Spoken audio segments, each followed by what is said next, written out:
to thank Mr. Chandrabali, who is not at the moment with us here, maybe shortly joining us, and Dr. Prasad, and all his colleagues. Sorry, I got it wrong. I think yesterday also I got it wrong. My apologies. Yes, Professor Reddy and his colleagues here, all of you must have sort of worked hard to very nicely put together this, small exposure for all our participants to MRFI. And one of our suggestions, I had been sort of visiting this institution on and off over the last 3.5 years, and one of the things that I liked about this institution, that it's in many ways different from most of the SIRTs in the country.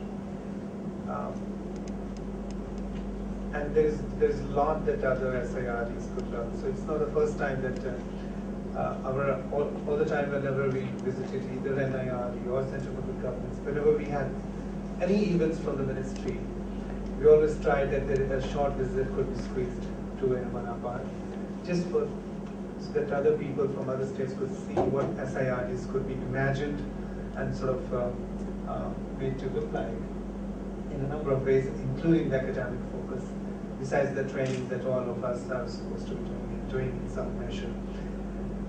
Concerning what we did yesterday, before I say something, there is a qualification that I want to make, and this is that what we have done, I'm sure all of you are familiar with this National Capability Building Framework document that Ministry produced several years ago, and we have been trying to sort of implement it across the country for the last 3-4 years with varying degree of success. Some states have done much better, some are struggling, but that's always the case.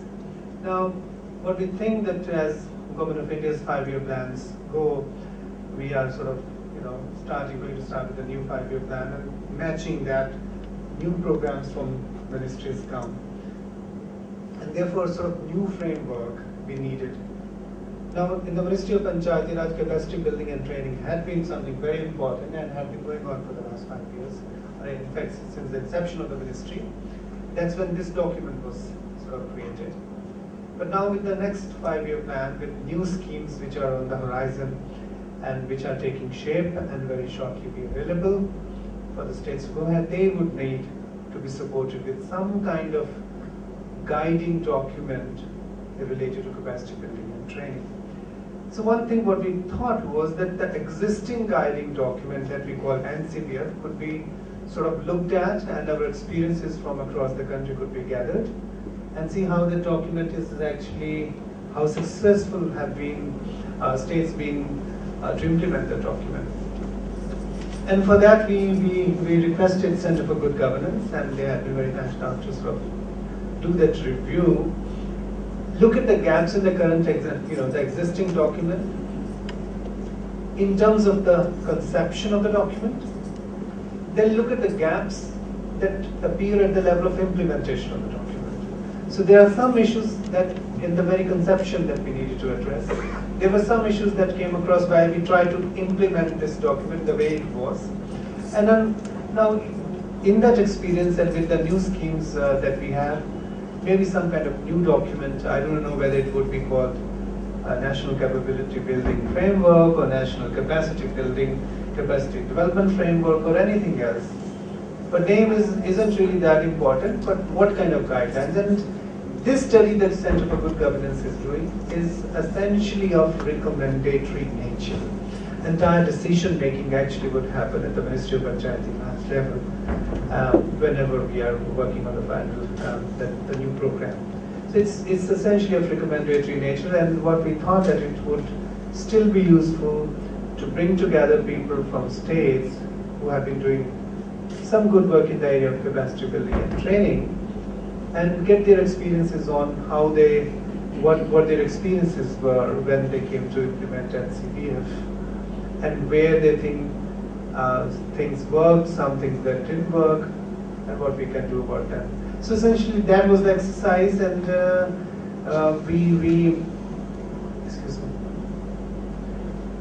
we tried, and Center for Good Governance, they did some work in some states and brought together this report. Yesterday we spent the whole day trying to go through the entire report, and there were several suggestions that were coming from different delegates.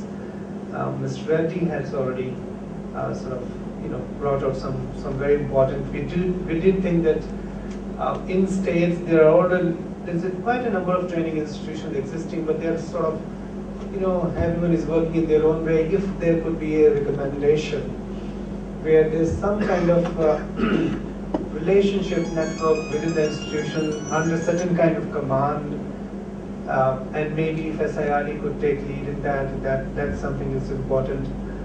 There are also other funding related issues, but a number of issues that we discussed yesterday in a lot of detail, and how one of the things that institutional strengthening, but what do you mean by institutional strengthening besides building an HR, human resources, but also in terms of the conception of the institutions. And I think AMR part would add another example, maybe several other SIRDs would be able to see that.